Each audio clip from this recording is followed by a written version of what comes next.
time management is not about getting the gold star for being the best time manager. That's not a prize you can win. What time management is a tool to help us in our goal of pursuing a life that feels like ours. What I encourage people to do, and I really love to see, is when they understand the value of their time and can start to make decisions based on what they want, what they value, what's important, paying attention to these cycles, paying attention to when they have energy and when they don't. The first step is really understanding you do have control more than you think, and you deserve to be able to claim where your time goes. Welcome to the Marriage and Motherhood Podcast. I'm your host, Michelle Purta. As a marriage coach who's married with 3 kids, I know how much parenthood could change a marriage. If flirting, laughing, and having fun together feels like a thing of the past, then I'm here to teach you that marriage doesn't have to feel so hard with your parents, and your marriage can thrive even when you're in the season of raising kids.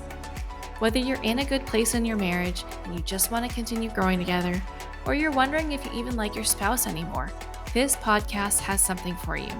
Join me here each week as we dive into what it takes to help your marriage grow, and maybe even do a 180. You'll learn ways to handle conflict better, bring that spark back into your relationship, as well as learn how to improve other areas of your life from my lovely guest experts. Are you ready for the next stage of your life and marriage? Let's dive in. Hello. Welcome back to another episode of the Marriage and Motherhood Podcast. Today we have a repeat appearance from one of my favorite coaches, Jill Wright. She is all about helping you out with your time, with overcoming burnout and coming out on the other side and feeling like you really own your time. And I'm super excited to have her come here because it's the first quarter of the year. We naturally just feel like we have this like go energy. And I know it's very often that people get burned out because they like run through and they don't think about their capacity. They're just excited that they have this newfound energy. They've got new goals that they want to tackle. And what I'm hoping that you'll get out of this episode is how to be more mindful and intentional about how you use your time while still getting shit done. And talking about this idea that just came up actually serendipitously in my last client call that I had this morning. My client had said something to the effect of, I feel like I can never keep up with all the things I need to do. I feel like I'm always playing catch up. And I was like, well, that's amazing because I know I'm talking to Jill and I know she's got a lot to say about that. So before we dive in, for those who are new to you, Jill, please share with them where you live, how old your kids are, what you do, and how you got started in this space where you're now like just supporting so many moms out there and women. Yeah, thank you. And thanks for having me back. I love chatting with you. This is so fun to be here again. My name is Jill. I'm Canadian. So I live in Ottawa, which is between Toronto and Montreal, is like general baseline for those who aren't familiar. And I've got 4 kids. They're 16, 12, 8, and 6. 4 boys and a little girl. So as you can imagine, we've got like the princess vibes going hard right now at 6. And the work I do is time and energy management for high performing women. A lot of them are moms. A lot of them are entrepreneurs, and a lot of them are neurodivergent. And so this sort of intersection of productivity, but also self-care and rest is what I call time magic. That's where I like to live. That's where I really like to support women. And how I got into it was just by necessity. I was corporate in hospitality for many years, had my kids, decided I wanted a different life. I didn't want the nights, the weekends, the go, went into entrepreneurship. But the pandemic hit and my then 3-year-old got diagnosed with autism, and like it was just a myriad of challenges stacked against me, and I was not willing to give up on the dream of entrepreneurship. It has since morphed into what it is today, my actual work, but that experience made me look differently at what was available in the market for time management, productivity, habits, all of that, because it didn't feel accessible to me as a working mom in the phase I was in. And so I just started to tweak, and I started to figure out how to do it for myself and share with others and learn and grow in community with other women, and through the podcast that I have. And it led me to really settling into this role of being like coach, mentor, guide. I never know what to call myself, but I support other people to more clearly see how they can flow through their time in a way that feels aligned. Yeah, you're just an amazing human. Like that's just your title. Right. Amazing human. Thank you. Okay. So you said a lot right there that I like want to dive into. Like I can go in so many different directions. You said at the time you went into time management thinking what exists out here today does not work for me. And I feel like a lot of women can relate to that, right? Because let's face it, society today has been built by men for men. And hello, we're the ones that are expanding the population. Come on, like, let's keep us in the mix. So, with that said, how are you now navigating time management differently compared to what traditionally has been taught and works for men, but doesn't quite hit the same for us? And why? Yeah. Well, like you said, I mean, we're different than men and things have not been built for us, whether it's in like the healthcare system, the career space, like the time management's one of those things. And if we ever do even get any training on it, which many of us don't, we're just sort of like thrown into the fire and told to, sink or swim in terms of how we manage our time, even at university and higher level education in the workforce. Nobody gives us these tools. We're just meant to figure it out. But if we're the kind of brain like me that gets curious and wants to know more and do better and, continually improve, you do the research and you look to see what's out there. And what I found was very masculine, rigid, structured, and it felt inaccessible because it was things like have a 3-hour morning routine. And I'm like, dude, my kids wake up at 5. Like how am I supposed to get up at 2 and do all these things? I see the value in what you're talking about. I absolutely want to journal. I absolutely think meditation is important. I know I should move my body. Like I knew what the tools were. But I didn't know, I wasn't seeing any examples of how to fit it into my life as a mom with 2 little kids at the time. And so I got really curious with myself. I did a lot of backwards learning about it. I studied neuroscience and I studied mindset work and I studied spirituality. And so from all of these different angles, I found pieces that sort of put the puzzle together on what it could look like for me personally. And as I started to help other women and other business owners and moms through their own unique life and how it could be smoother for them, I realized that there's different ways that we move through time and how we interact and experience time can change based on the season of life we're in, based on the amount of support we have or don't, how old our kids are. There are so many things. And so we have to personalize it. There is no Google time management for moms, time management for business owners. I mean, you could Google it, but I bet you're going to get a whole bunch of stuff that feels bland, generic. You're like, okay, in theory, yeah, but what about my situation? And so that's where the gold really lives, is being able to dive into, okay, let's look at what's going on right now, not last year, not next year, like what's happening today in this season and how do we make it work for each of us individually? Yeah, absolutely. I mean, as I was listening to my client, I was like, okay, tell me all the things. When do you get up for work? When do the kids get up for school? Who does what? When does your husband come home? What kind of child support do you have around you? And what's the availability? And there's just so many variables to consider, right? Like we already have enough mental load that we're carrying for the family. And as women, we have unfairly, unjustly, whatever adjective you want to use, we've not been taught to have ourselves also be a priority. Yeah. Right? We've been taught serve other people and that should fulfill you as a woman because that makes you a good woman or a good wife or a good mom. But that's not how we work. Like we are not human beings with like this endless source of battery life. Like we also need to recharge. And like you said, we're different than men, right? For those of you who have listened to the show a lot, you've heard me harp on this often, right? Our energy works differently. It works in cycles, not a 24-hour cycle like men.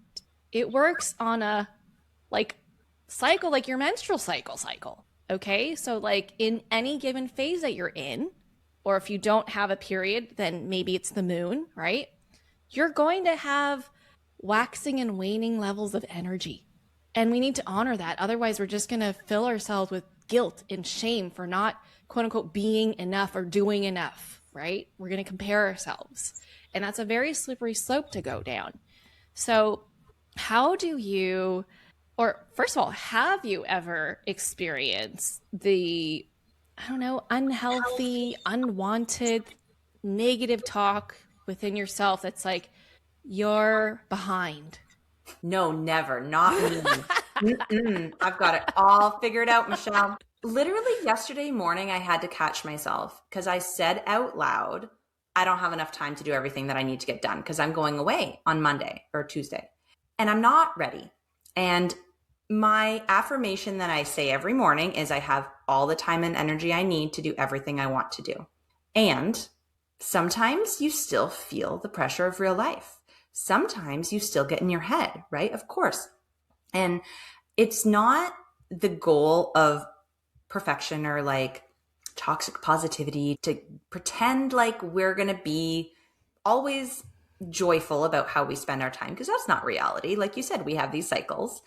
I think just being gracious with ourselves is half the battle. You also mentioned comparison. That's a huge thing for women. I think that sets us up for these negative conversations we have with ourselves. And then the shame blame spiral. Like a lot of people come to me having tried lots of tools already. The people I work with generally are the ones who are ambitious, who are reading the books, who are listening to the podcast. They're doing all the things, and yet they haven't found what works for them. So they feel like they failed, or it's not for them, or they're bad at time management or whatever. They all have these stories. And it really comes down to sort of understanding like time management is not about getting the gold star for being the best time manager. That's not a prize you can win. What time management is a tool to help us in our goal of, pursuing a life that feels like ours. What I encourage people to do, and I really love to see, is when they understand the value of their time and can start to make decisions based on what they want, what they value, what's important, paying attention to these cycles, paying attention to when they have energy and when they don't, and when it would be appropriate to book a social event or a client meeting versus when they need to take deep rest or creative time.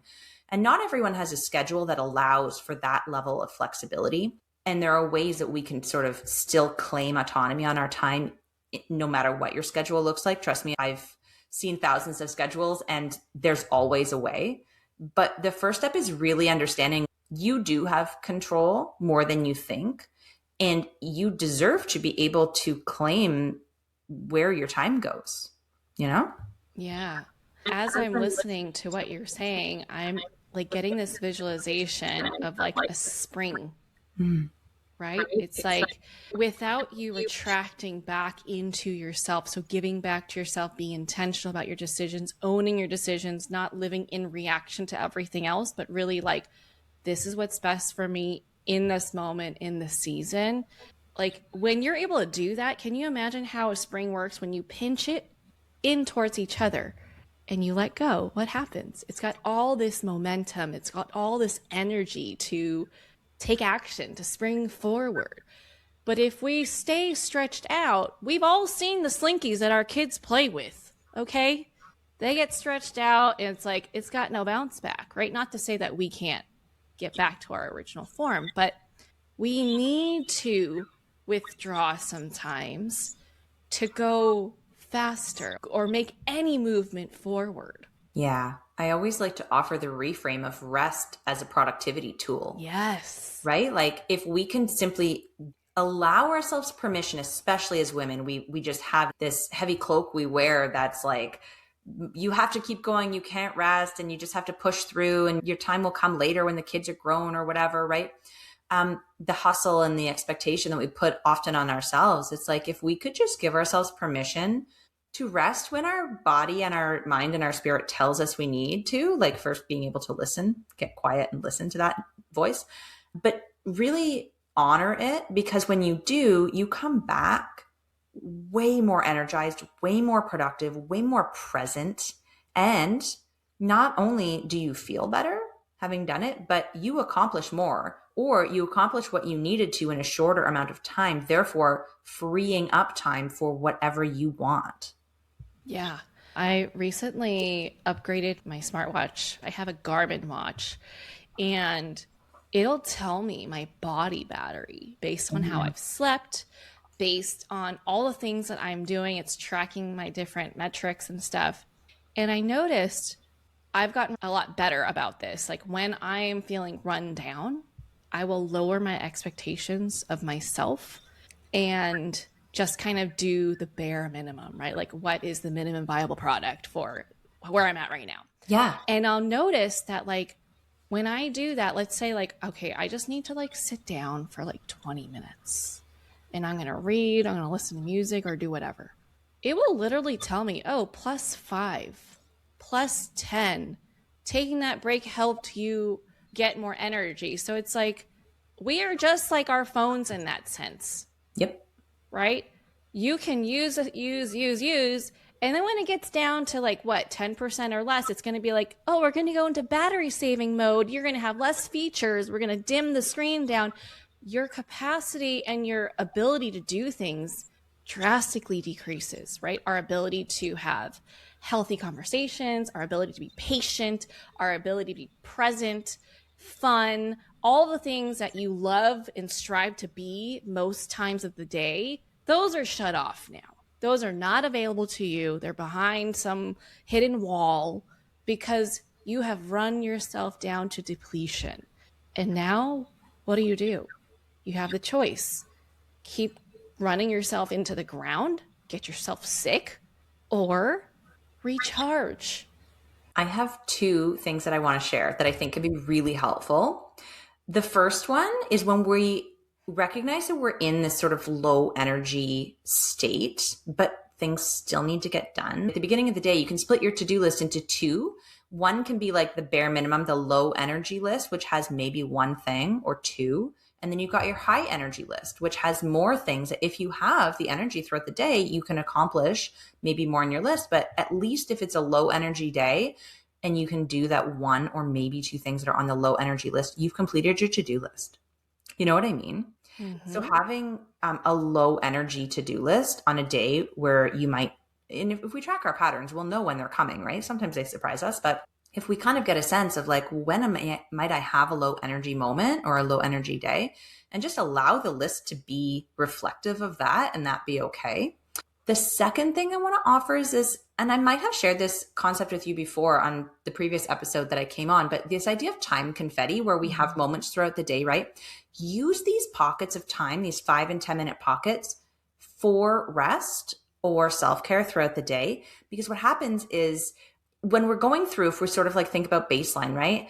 Everything we do can be draining. And if we don't keep topping up throughout the day, what happens is we end the day on empty. And then you have to do so much work just to get to baseline, right? Whereas if you can keep yourself mostly at baseline throughout the day by sort of dipping down, recharging, dipping down, recharging in these little micro moments, you might actually be able to end the day feeling better than you started, or at least just as good, just as energized, just as regulated. And you don't feel like you need a vacation from your life at the end of the week. You don't feel like you need to escape and have a 3-hour nap or, a spa day or whatever rejuvenates you, because you kept yourself topped up, Yeah. And I'm just thinking about like, I have the ability to have a flexible day because I own my schedule since I work for myself. For those women who work for other people, let's say they clock in, clock out or whatever, how can they top off their day while they're under someone else's timeline or deadlines? Yeah, it's the same way. And honestly, I would argue, at least for me as an entrepreneur, I'm like a slave driver with my schedule. Like I do not give myself much time in my day because I want to get a lot done. But for someone who has no control over their schedule, maybe you're a teacher or a surgeon or like somebody who's a truck driver, like whatever, you're on someone else's schedule, or maybe you're working retail and you get told, here is your 10-minute break, like go now. There is still a transition moment between each activity, whether you're walking somewhere or you're showing up and you're closing down one Zoom meeting before you open the next Zoom meeting. Like these opportunities naturally present themselves no matter what the schedule is and no matter whether you have control of the schedule or not, right? There's typically a commute, even if it's from your kitchen to your office, right? You've got a little bit of time built in there. It's these micro moments, these time confetti moments where once we are aware of them, we realize, oh, here I am. and make a list of small, not time consuming things that really make a difference for you. Personalize it, right? But being able to tap in instead of just automatically picking up your phone. First of all, you're doing yourself a huge favor by not picking up your phone all the time in these little moments. That alone makes a huge difference in your energy and having control, or the perception of control over your time. But being able to then insert these small little things throughout the day as they appear. And it's going to look different for everyone. And some of us do have the privilege of having more opportunity to create moments. But honestly, even if you don't, no matter how structured the day is for you, use your 10-minute break, right? Use the walk down the hallway or in the elevator or to the car, right? We all have these moments that we don't realize. And that's why we feel so stretched thin all the time, even though we do have more leisure time in this generation than in previous time. Studies show us that, but it's not all together and it doesn't feel useful. But we have to take the opportunity to make it useful. Yeah, there are little breaks in between, and because it's not a large chunk, it looks like we don't have any. And it sounds like learning to be more present and not be in such a hurry from one thing to the next, right? I think that in itself is I get it. These are one of those moments where I suspect that I'm neurodivergent, because it's if I have something to do, it's I can't, okay, it's a countdown, okay, it's I can't do that because I'm going to be late to that, or oh gosh, what can I do so that I could still be on time for that or still prepare for that. So I often can be very in future tense mode where it's okay, I'm just thinking about what's about to happen. And when we do that, we forget to be where our feet are. Mm-hmm. And it's we're spending that time rushing through our life. Yeah. And that causes this frantic feeling. Yes, it does. So for those who can relate to what I just shared, what can they do? I mean, the tools are going to really depend on what you find helpful. Because for some people, taking 5 minutes quietly and doing a little mini meditation or breath work or something can be really helpful to reset your nervous system. For other people, you can't settle your brain down. You can't settle your body down. 5 minutes is not long enough. You need to go deep, right? You maybe need to get some rest in by moving your body through busy work, right? Maybe it's a walk, and it's going to look different for everybody. But I think figuring out how to not pop out of calm just because we're busy is a real skill. And we need it, like any other skill, we need to practice. We need to flex the muscle and see what's going to work for you. And so unfortunately, I can't give you a great answer to that question, because I think so many of us, and it depends as well if we're neurotypical, neurodivergent, what that particular flavor of frantic looks like for us, if we can anticipate it or not, right? It's great if you can anticipate where those moments of friction and challenge are going to be for you, because if you know when they're coming, you can do things to offset it. Whenever I have an activity that I know will be draining my battery in a good way or a bad way, but energy out, right? I always make sure to pump the energy in before I start rather than after. And sometimes I know I'm going to need to schedule some time after as well, whether it be 5 minutes or an hour or a half a day, depending on the activity. But if you can do, a quick walk before, or have a smoothie, like a nutritious meal or smoothie, or light a candle, get a scent that makes your body feel calm or joyful or whatever. But doing something to pump up the energy or nourish yourself prior to an activity that's going to drain you can help you not only get through the activity, but maybe look forward to the activity. Because a lot of times too, if we're dreading something, the amount of mental energy that goes towards dreading the thing is insane. Oh, absolutely. I have learned that I benefit from buffers. So if it's something that is stressful, or like you said, it will be, energy draining or whatever, it'll take a lot of energy. I used to be oh, this ends at this time. This is how long it's going to take me to get to this thing or whatever. And I'm okay, time it perfectly. So no minute is wasted. Right. But then I found myself becoming dysregulated, becoming this version of myself that I don't particularly enjoy. My family definitely doesn't enjoy that version. And so I learned that I need to give myself more time. So we have built in downtime, especially during the weekends, right? So it's like, oh, we've got this one thing and this one thing. I don't know that we can handle both if we want our family to keep it together, right? Like Right. if we don't want people losing their shit, we might want to just commit to one of them and then kind of see how we feel and then not go to the other, right? Or like I said, build in that extra time so we have a moment to just like chill right before. And Mhm. that has done wonders. Just like slowing down, doing less, and then we have more to give to the things that actually matter, the things that we find value in doing and committing to. Yeah. I love that. Yeah. Okay, so let's talk about your planner because you had mentioned that you plan your life seasonally, Hmm. right? And before we hit record, I said that people don't normally think that way about their personal lives, but businesses tend to plan that way, right? My husband does like forecasting and sales analytics, so he's always like Q1, Q2, Q3, whatever, right? And I'm like, business does that. So what would that be like if people did that for their own personal lives? So can you talk to me more about how you plan seasonally and what that has done for you? Hmm.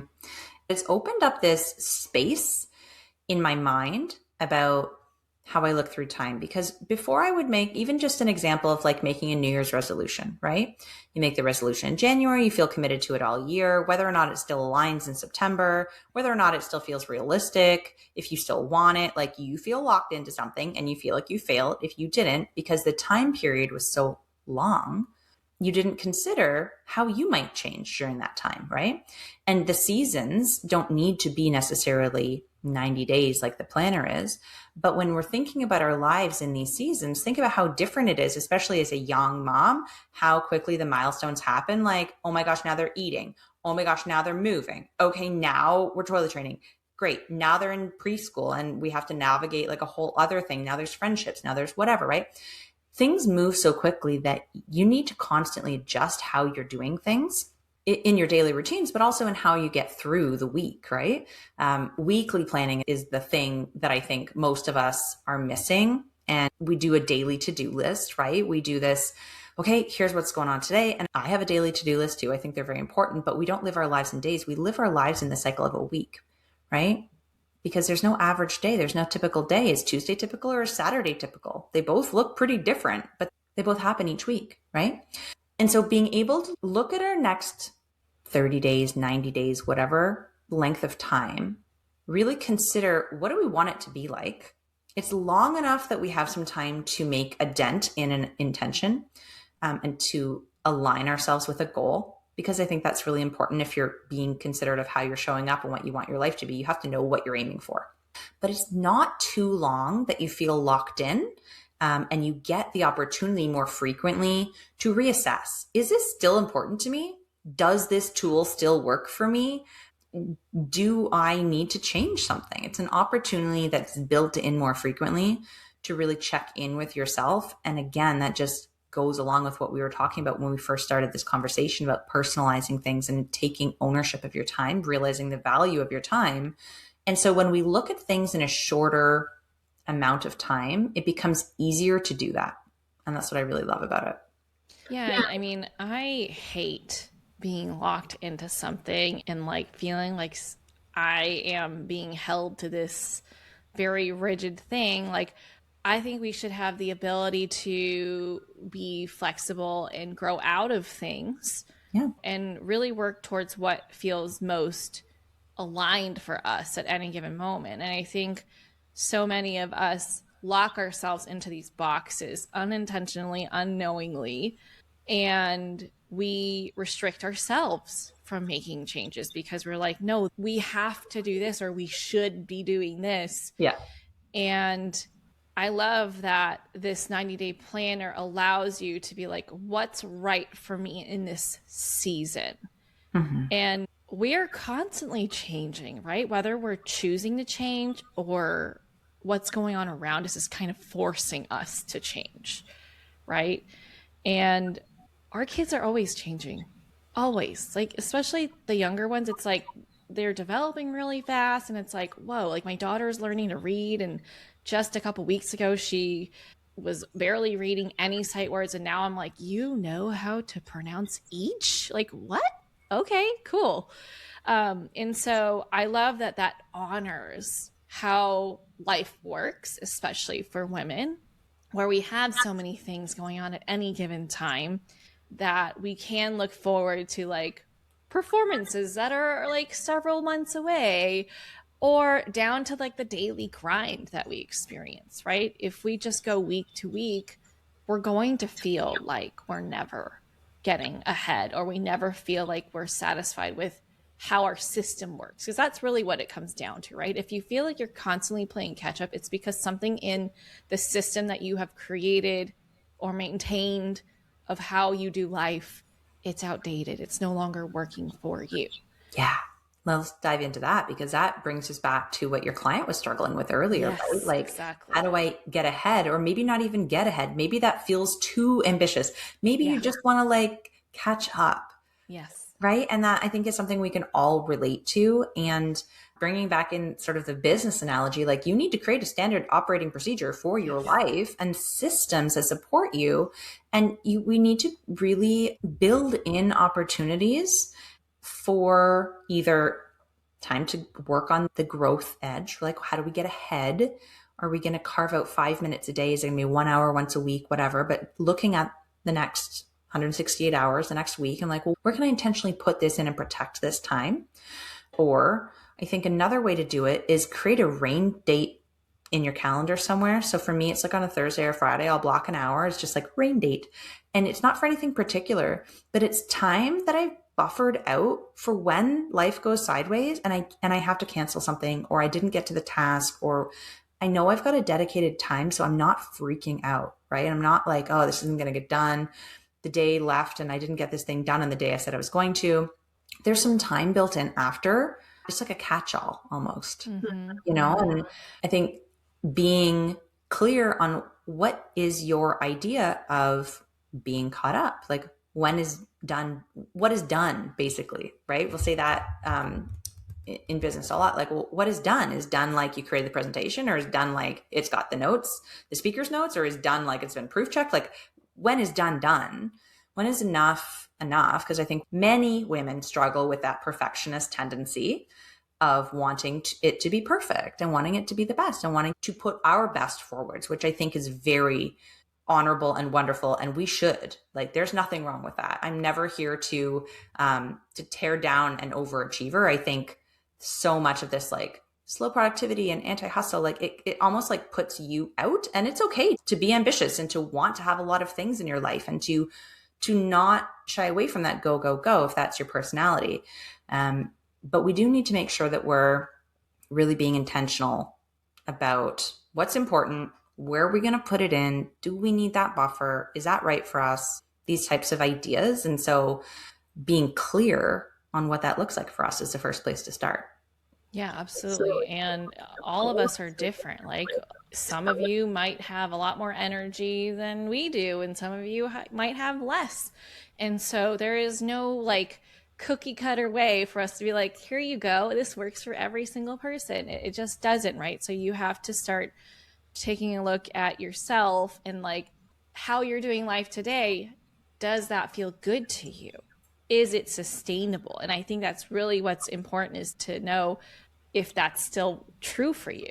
If it's not, then it's time to pivot, right? You can still be ambitious, but maybe ambitious in this season looks different.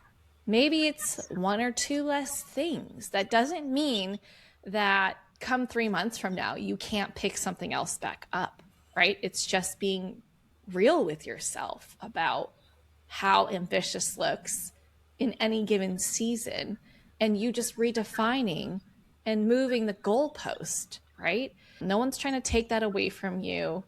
And I think we just need to be more honest with ourselves about what our true capacity is, and be willing to admit when it's having a negative impact on certain parts of our life, just so we can get that, like, just so we can say we did it or prove something to us or someone else, right? Is that worth it to you?